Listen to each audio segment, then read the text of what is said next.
My parents always said, Nick, you don't know what you can achieve until you try it. And the doctors looked at me and said, he's not going to walk, he's not going to go to school, he's not going to do anything in his life.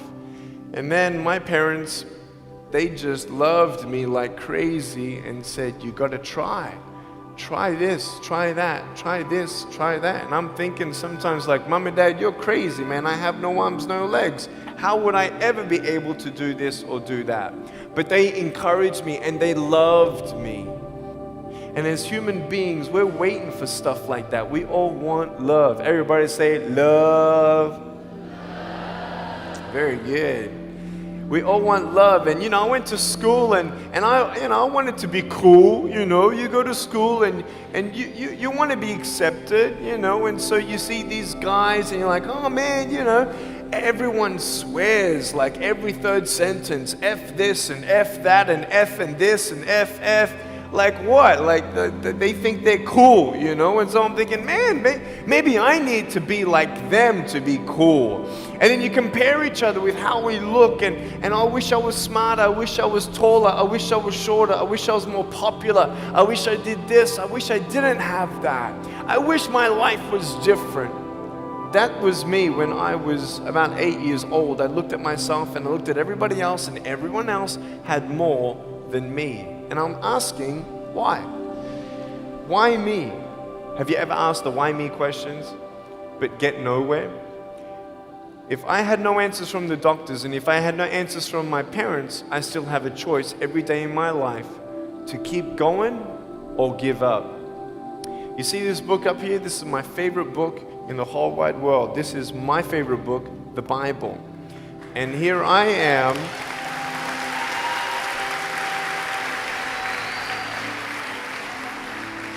And here I am, and for me, that's my full potential in all that I can be here on earth. And so encouragement takes me closer to all that I can be, and discouragement takes me away.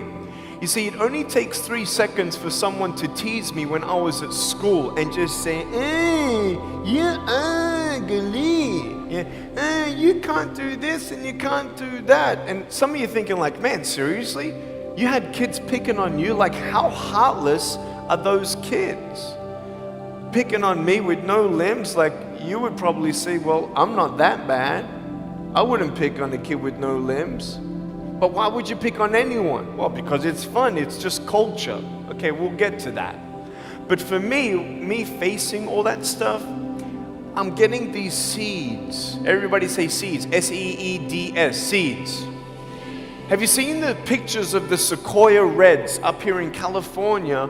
These huge trees, like some of the trunks could be as nearly big as this room. I've seen those photos where they've actually dug out a tunnel in a trunk of a tree. You can drive a full-size SUV right through it. That all started with a little seed. If you leave a seed of lies in your heart and in your mind, and you don't know the truth, if you don't know the truth, you will die with the lie. I started dying because I started believing what I was told. I want you to know the 3 things that I needed to come to in my life is the truth of my value, the truth of my purpose, and the truth of my destiny. I want you to know something. In our mind, we put ourselves down all the time. I want to ask you today, do you think I'm cool enough to be your friend? But I don't swear, I don't use the F-bomb. Am I still cool enough to be your friend? But I don't tease people. Am I still cool enough to be your friend? But I have no arms, no legs. Seriously.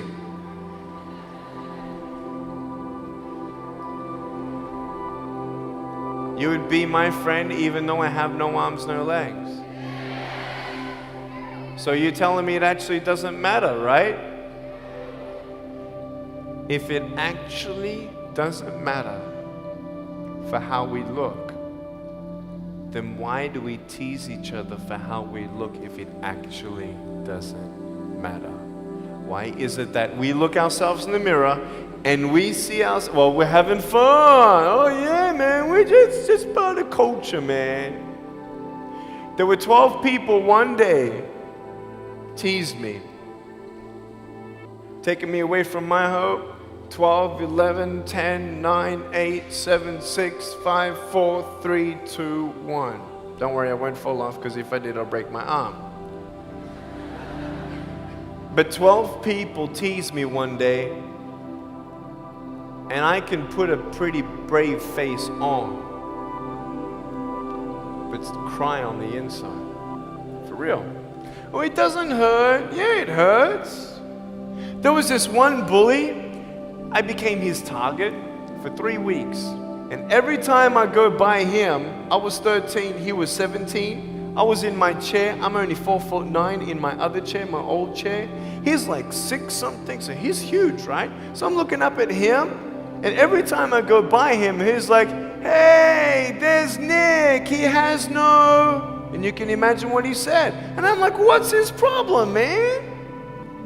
So I tried to avoid him, and I was so embarrassed. He would say it really loud, and everybody would be looking, and some would be laughing. I'm like, what is this guy's problem, man? So one day, after 3 weeks, I went up to him, and I said, hey. He's like, hey. I said, can you please stop it? He said, stop what? I said, stop teasing me. He said, what are you talking about? I said, every time I walk by, you say that stuff. He's like, what stuff? He didn't know how to take me on. So I'm looking at him and said, nah, man. Every time I walk by, you say exactly this, and I want you to stop. I forgive you, but stop it. He's like, oh, is that hurting you? Now, I could have said, nah. Or I could have said, yeah. It takes a level of humility to actually say, actually, I don't like that. It's killing me. And I said, yeah, it's hurting me. He said, all right, I'm sorry, man. I was just, playing around. I said, give me a hug. He said, what? I said, give me a hug. He was like, all right.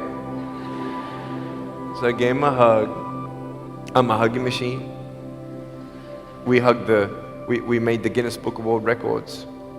1,749 hugs in 1 year. We did it last year. My arms fell off, all right? The scary thing about hugging so many people is that anyone can just pick me up and take me home, all right? Like, what am I gonna do? Like, eat them or something? Like, pretty mean headbutt, right? I want you to know that you might be playing around. I could pretty much say that 98% of you have teased someone in your life.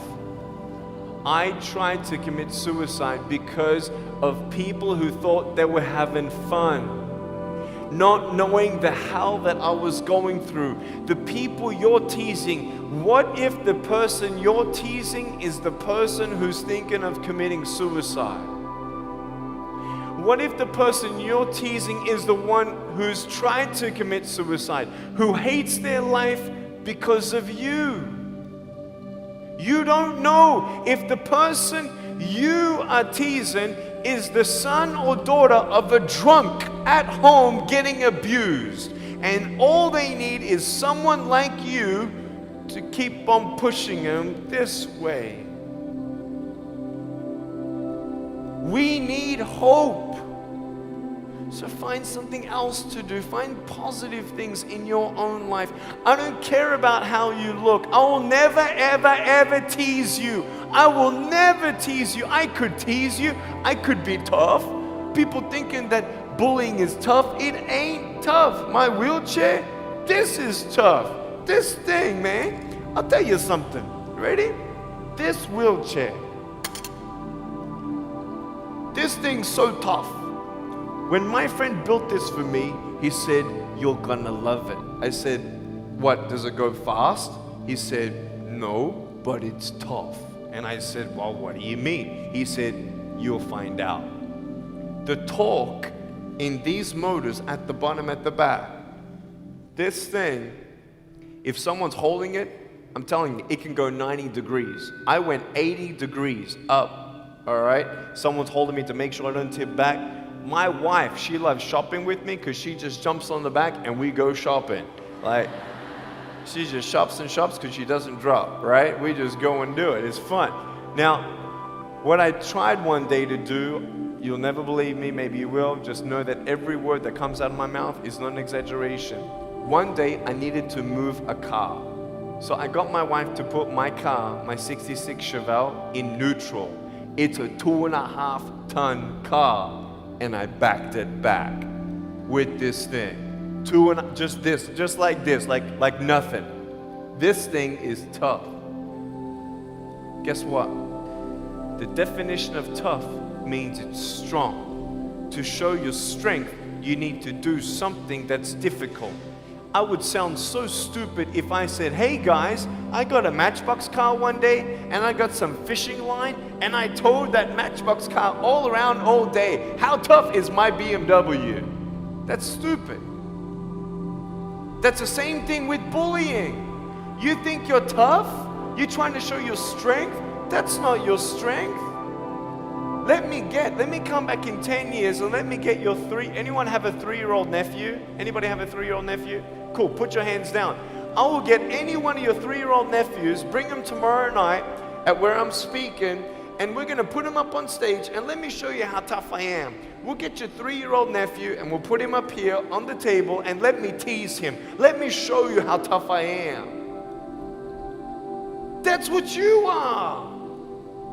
I could pick on you, you biggest bullies. I could pick on anything you like, any singer, any music that you like. I could tease you. I could tease your family. I could tease your friends. I could tease about the movies that you think are really cool. I could tease anything about you. I could tease you about your nose, your eyes, your teeth, your chin, your hair, your ears, your elbows, your knees, your whatever, man. I can tease you about anything. It ain't hard, just like you can tease me. You want to know what tough is? Go to the people you teased and say sorry. You want to know what tough is? Go up to the people who still tease you and say, hey, stop it.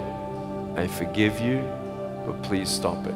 That's tough. I want you to know something, the truth of who you are. I don't care what job you get. I don't care. I don't care how smart you are, everyone. I don't care. I don't care. I love you and I believe in you. I don't care if you end up being a janitor in this school. I'll tell you why. Because the janitor in my high school inspired me to be a speaker. He changed my life. He said, you should be a speaker. You know what I said? You're crazy. He said, no, really, you need to be a speaker. I said, stop it, man. 4 months later, he twisted my arm, and I said, yes. I spoke in front of 10 people, then another 10, then another 10, then I found myself in front of 300 sophomore students. And 3 minutes into my speech, half the girls were crying, and one girl in the middle of the room started weeping, and she put up her hand and she said, I'm so sorry, can I come up there and give you a hug? And in front of everybody, she came up and she hugged me and she cried on my shoulder and she whispered in this ear, thank you, thank you, thank you. No one's ever told me that they love me. No one's ever told me that I'm beautiful the way that I am. It was because my parents told me that I was beautiful that I'm still here. Some of you don't have those parents, and that's why I'm here. I love you and you're beautiful just the way you are. Never, ever give up.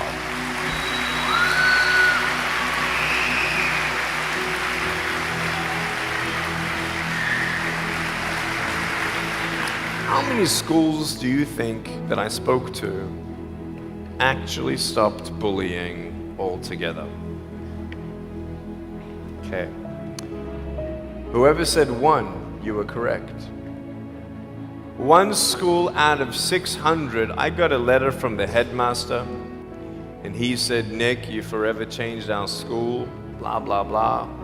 We haven't seen any bullies pick on anybody for 8 months straight. We don't know what happened, but in the best words that I can describe, there's just a new thought in the air that it just ain't cool anymore. It just ain't cool. I want to ask you, what are you going to do? Are you going to continue on at the risk of knowing that in each section, this section right here, 5 people are already trying to commit suicide? That section there, 5 people. When you extrapolate it out, what if the person you're teasing is one of those and you have no idea? Would you find something else to do? So, the change is up to you. If you want to see more love in your school, be love. If 50% of the school come together and say, you know what, it just ain't cool anymore, the people who think it's still cool, every time they look down upon you, I want you to imagine my face looking at you. Because I'm telling you, everyone you're teasing is my brother and my sister. And you're my brother and you're my sister. And I'm asking you to stop. Love yourself a bit more. Love each other a lot more.